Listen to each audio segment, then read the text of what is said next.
Jadi ketika kita mengamalkan isi Al-Quran dengan petunjuk yang disampaikan oleh Rasulullah SAW, maka secara otomatis kata Allah, hidup kita pun selain menjadi tenang, nyaman, akan jadi.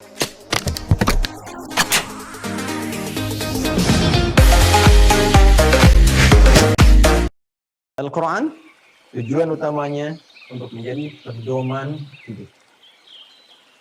Pedoman hidup. Pedoman hidup artinya pedoman yang dibawa dalam kehidupan.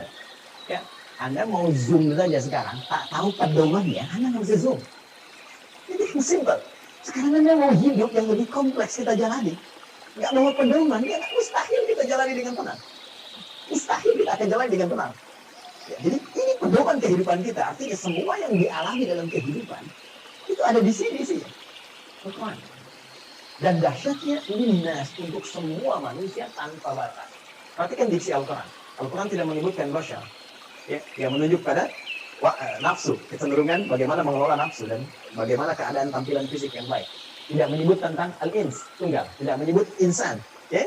Tidak menyebut juga Bani Adam, tapi menyebutkan dengan kalimat yang luas sifatnya dengan diksi universal. Linnas untuk semua manusia yang pernah hidup di bumi.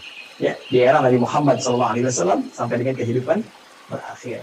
Jadi ternyata semua misi hidup kita, aktivitas kita, dari bangun tidur sampai dengan tidur lagi, setiap kita beraktivitas, dari semua tantangan yang kita hadapi, baik itu sedang sendiri ataupun sedang berpasangan, berumah tangga, berkehidupan sosial, itu ada di sini semuanya. Baik, jadi sampai di sini teman-teman sekalian kita bisa memahami bahwa ternyata semua kehidupan kita ada di sini. Ya, silakan kalau tidak percaya kita cek. Ya, mohon ini nggak perlu dicatat ya, karena ini direkam nanti bisa diulang kembali. Saya baca dengan cepat karena keterbatasan waktu. Ya, bahkan kita dari sejak mulai terlahir, ya, sampai kita wafat, sampai pasca wafat, itu semua diinfokan di sini. Ada semuanya. Dan silakan bandingkan dengan kitab apapun yang ada di muka bumi sampai dengan saat ini. Tidak akan ada yang pernah seperti Al-Quran. Ya, saya berikan 3 saja yang sangat menarik ya.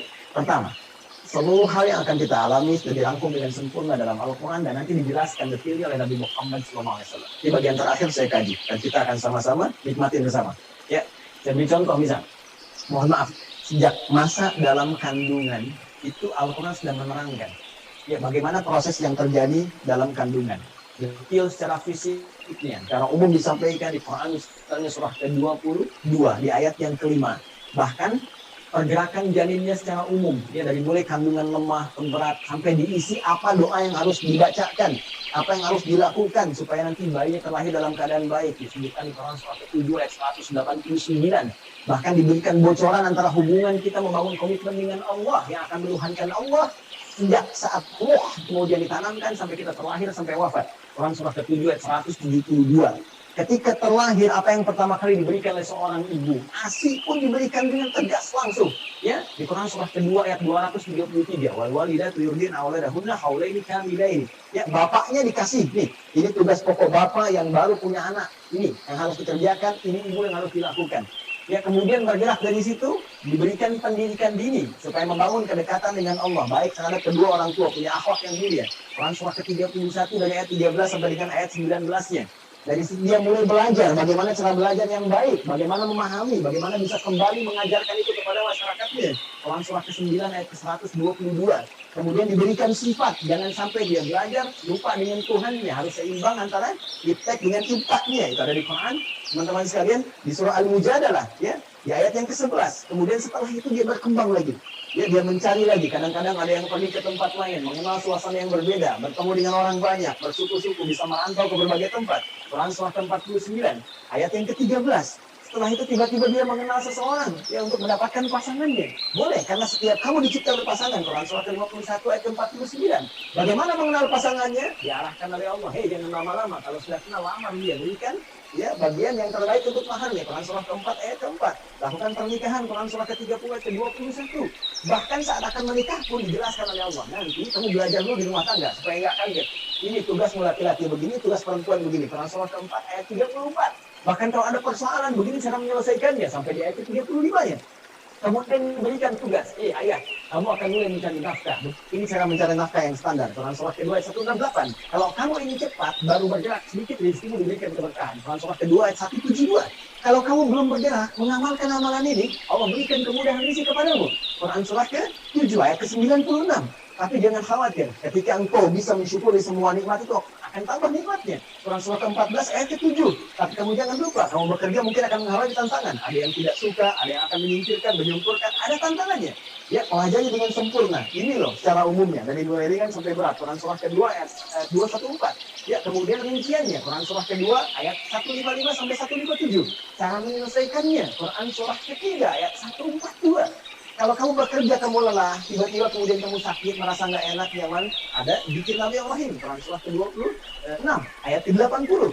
Kalau penyakit yang berat, kata dokter mustahil sembuh, nggak ada yang mustahil. Amalkan zikir Nabi Ayub, saya sembuhkan seperti saya sembuhkan Ayub.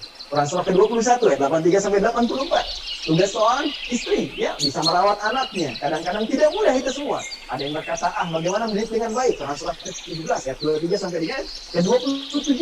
Sampai mereka dewasa, sampai usia 40 tahun, masih diberikan amalan untuk bakti pada kedua orang tuanya. Quran surah ke-46, di ayat yang ke-15.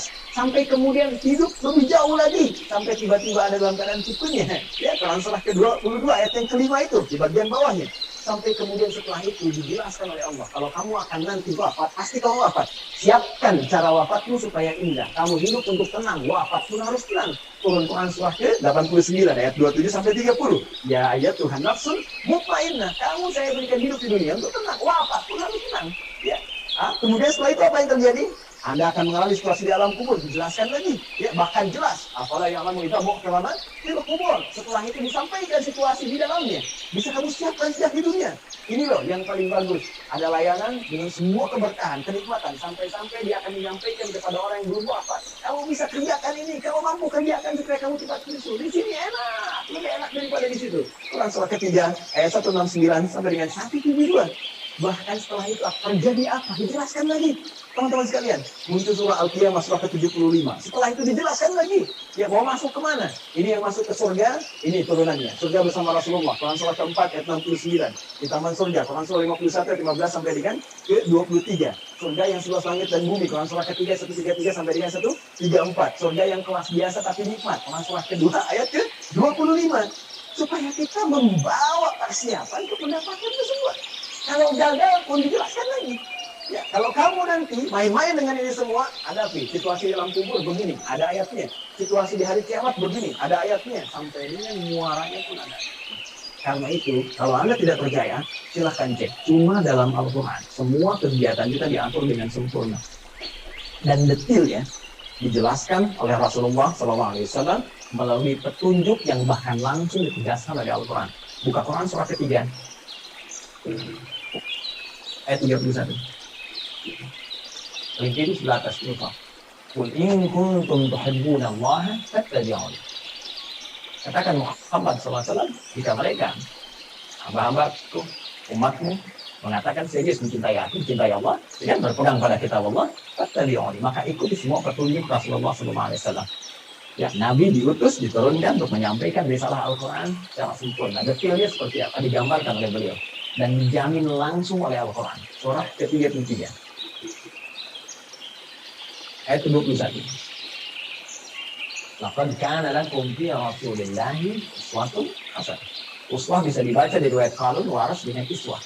Laqad kana lakum fi Rasulillahi uswatun hasanah. Harakat kasrah, harakat dhammah. Kasrah menunjukkan sesuatu yang kecil, ringan, tipis, pecah.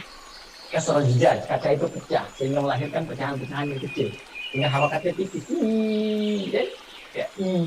Dhammah, sesuatu yang terkumpul, yang dhammah yang dhammu besar. Ya. Jadi yang melekat pada Rasulullah itu jangankan ya yang besar-besar, yang dahsyatnya, yang sholat malamnya sampai bengkak-bengkak, yang bagaimana pahala dengan sedekahnya, ya luar biasa diberikan, bagaimana perhatiannya pada umat. Bahkan yang kecil-kecilnya pun kalau diikuti akan jadi teladan dalam kehidupan. Jadi uswah itu ya keteladanan yang bila diikuti, yang mengikuti menjadi teladan lagi. Yang saling terwariskan. Jadi ketika kita mengamalkan isi Al-Quran dengan petunjuk yang disampaikan oleh Rasulullah SAW, maka secara otomatis kata Allah, hidup kita pun selain menjadi tenang, nyaman, akan jadi teladan di masanya. Silahkan cek. Nabi wafat, sahabat jadi teladan. Sahabat wafat, tabi'in jadi teladan. Sampai sekarang kita kenal. Semua yang mendekat kepada Al-Quran, demi Allah saya katakan, jika mendekatnya dengan cara yang benar, pasti akan mendapatkan semua kenikmatan yang dijamin tadi.